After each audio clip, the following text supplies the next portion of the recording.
मध्य प्रदेश में आने वाले समय में विधानसभा के चुनाव होने हैं और सियासत गर्मा गई है। बड़े नेताओं के बंगलों पर और दफ्तरों में अब भीड़ टिकट मांगने वाले कांग्रेसी नेताओं की देखी जा रही है।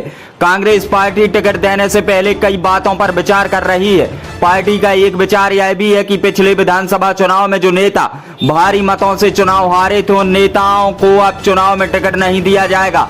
हालांकि आपको बता दें कि 32 ऐसे नेताओं को चिन्हित किया गया है जो पिछले विधानसभा चुनाव में 20,000 से ज्यादा वोटों से चुनाव हारे थे। हालांकि इनमें कुछ नेताओं को दूसरी सीट पर टिकट दिया जा सकता है। आपको बता दें कि 20,000 से वोटों से चुनाव हारने वाले नेताओं में कांग्रेस के बड़े नेता अरुण यादव और सुरेश पचौरी का भी नाम शामिल है। हालांकि आपको बता दें कि अरुण यादव केंद्रीय नेतृत्व के निर्देश पर बुधनी विधानसभा सीट से मुख्यमंत्री शिवराज सिंह चौहान के खिलाफ चुनाव लड़े थे, इसलिए वह चुनाव हार गए और यह दायरा उन पर लागू नहीं होता है। पिछला चुनाव अरुण यादव बुधनी से 58,999 वोटों से हारे थे। वहीं भिंड से रमेश दुबे भी 68,000 से ऊपर वोटों से चुनाव हार गए थे। इसके साथ ही सबसे बड़ी हार कांग्रेस प्रत्याशी रविंद्र महाजन की बुरहानपुर से हुई थी, जहां पर वह 83,192 वोटों से हारे थे। हालांकि इस पूरी खबर को लेकर हमारे साथ में मध्य प्रदेश के भोपाल के वरिष्ठ पत्रकार श्री देवदत्त जी फोन लाइन पर मौजूद हैं। इस सियासी समीकरण में आइए उन्हीं से कुछ बात करते हैं। भाई साहब, सबसे पहले स्वागत है आपका खबर एक्सप्रेस में। धन्यवाद शुक्ला जी। और मध्य प्रदेश में इस वक्त सियासत जो है वो गरमाई हुई है। पार्टी अपनी अपनी अलग अलग गाइडलाइन बना रही है। जैसे कांग्रेस पार्टी ने अपनी एक गाइडलाइन बनाई जिसकी चर्चा मध्य प्रदेश में जोरों पर है। कांग्रेस कह रही है कि जो नेता 20,000 वोटों से अधिक से हारे थे उन नेताओं को अब टिकट नहीं दिया जाएगा, जबकि वो नेता टिकट की आस लगाए हुए दफ्तरों के, कांग्रेस के और बंगलों के नेताओं के चक्कर काट रहे हैं। क्या कहेंगे? देखिए, राजनीति में यही सब रोमांच होता है। हर कोई टिकट का दावा करता है। पता चली जो वार्ड का चुनाव नहीं जीत सकता वो भी विधानसभा और लोकसभा के लिए बायोडाटा लिए घूमता है। सबको हक होता है। कई बार ऐसे लहर में टिकट मिल भी गए कि कोई सामान्य से वार्ड पार्षद को टिकट दे दिया, पता चली वो विधानसभा लोकसभा जीत गया। तो ऐसी घटनाएं तो सबको अपना अपना दावा प्रस्तुत करने के लिए प्रोत्साहित करती रहती है। और राजनीतिक दल अपनी रणनीति इसलिए बनाते हैं कि उनको छटनी करनी पड़ती है, छलना लगाना पड़ता है कि कुछ इसमें बाहर करो। भारी भीड़ रहती है, एक सीट पे एक एक दर्जन दावेदार रहते हैं। तो इसी तरह कांग्रेस पार्टी ने नहीं इस बार कुछ क्राइटेरिया तय किए हैं कि जैसे वो 3 बार के हारे हुए प्रत्याशी को टिकट नहीं देगी। दूसरा, उन्होंने कहा कि जो लोग 2018 के विधानसभा चुनाव में 20,000 या इससे अधिक वोटों से हारे थे उन्हें टिकट नहीं देंगे, क्योंकि 15 वर्षों की बीजेपी की एंटी इनकम्बेंसी के बाद कांग्रेस ने सरकार तो बना ली, लेकिन ऐसे लोगों के कारण वो पूर्ण बहुमत में नहीं आ पाई। जो लोग जीतने का दावा कर रहे थे वो 20,000, कोई 40,000, कोई 50,000 से, और यहाँ तक कि 80,000 और 70,000 से भी कांग्रेस के प्रत्याशी कुछ जगह हारे हैं। जैसे इंदौर 2 में हारा 71,000 करीब से, बुरहानपुर में 83,000 से, इसी तरह भिंड में 83,000 से। तो इस तरह से कई जगह प्रत्याशी लंबी हार को हुए। तो अब जब चूंकि डू एंड डाई की स्थिति में दोनों दल काम कर रहे हैं तो दोनों ही दलों ने अपने अपने क्राइटेरिया बनाए हैं। लेकिन एक बात अंत में वही आती है कि हर हाल में जो प्रमुख फार्मूला वो वही है कि कौन जीत रहा है, टिकट उसी को दिया जाएगा। कई बार सीट बदल के भी टिकट दिया जाता है या कई बार पार्टी लड़ाती भी है। जैसे अरुण यादव को बुधनी में मुख्यमंत्री शिवराज सिंह के खिलाफ लड़ा दिया गया था। वो लगभग 59,000 वोटों से चुनाव हार गए। पार्टी को पता था कि ये हारेंगे, लेकिन एक तरह से मुख्यमंत्री को घेरने या एक माहौल बनाने के लिए। तो ये पार्टी की कई एंगल पर रणनीति चलती है और उम्मीदवारों की छटनी करने के लिए वो ऐसे पैमाने नियुक्त करते हैं जिससे कुछ भीड़ कम हो जाए। लेकिन फाइनली तो वही है कि जीतने वाले को टिकट मिलेगा, और जो लोग विपरीत परिस्थितियों में जीत रहे हैं और लगातार जीत रहे हैं उनको तो टिकट हर दल में मिलता ही रहेगा।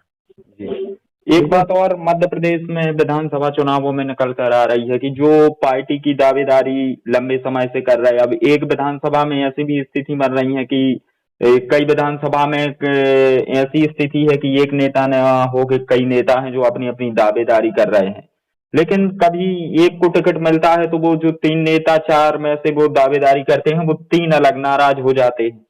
इस पर क्या कहें? देखो, राजनीति में ये कोई वो नहीं है कि भजन मंडलियां हैं कि अध्यात्म के जुड़े हुए लोग हैं। इनको तो हर हाल में जीत चाहिए, साम दाम दंड भेद से। तो कुछ लोग जो टिकट से चूक जाते हैं वो इसलिए जिसको टिकट मिला उसको हरवाते हैं कि क्योंकि ये यदि जीत गया तो ये आगे फिर टिकट मांगेगा, इसलिए विरोधी से तो कभी भी निपटा जा सकता है, लेकिन अपने ही दल में जो हो गया तो इस कारण वो उसको हरवाने जुट जाते हैं। कई बार पार्टियों से भी गलती हो जाती है कि जिसमें कुछ संघर्ष नहीं किया उसको टिकट दे देते हैं। कुछ परिस्थितियां अलग अलग होती हैं। हमेशा ही ऐसा नहीं होता। पार्टी में डैमेज कंट्रोल के लिए भी कमेटियां होती हैं जो रूठों को मनाती हैं, आश्वासन देती हैं कि आप अभी इसको जिताओ, सरकार बनने पर हम ये करेंगे वो करेंगे। लेकिन व्यक्ति सबसे पहले क्या है, आम मानव का स्वभाव है स्वार्थी। वो अपना स्वार्थ देखता है कि आज यदि ये जीत गया तो कल से भविष्य में हमारी रास्ते बंद हो जाएंगे। तो इस कारण ये सब है। और अगर अब अपन थोड़ी सी बात भाजपा की करें तो भाजपा की पार्टी की भी गाइडलाइन थी, फॉर्मूला था कि 75 पार और परिवारवाद को दरकिनार किया जाएगा। नहीं, पार्टी में उम्र का कोई फार्मूला कभी नहीं रहा। ये तो मीडिया ट्रायल या कुछ ऐसी खबरों में चलता रहा। उम्र को लेकर कोई बंधन नहीं है। येदियुरप्पा 87 साल में संसदीय बोर्ड में आए, 83 साल के श्रीधरन को केरल में चुनाव लड़वाया गया, सत्यनारायण जटिया को संसदीय बोर्ड में लिया गया, और कई जगह अभी जो भाजपा के 39 प्रत्याशियों की सूची हुई जारी, उसमें एक 76 साल के भी है, एक 72 साल के प्रत्याशी भी, जगन्नाथ सिंह, और एक और प्रत्याशी है। तो उम्र का वैसे नहीं रहा। परिवारवाद पे जरूर पार्टी एक तरह से विपक्ष के सब दलों पे हमला करती है।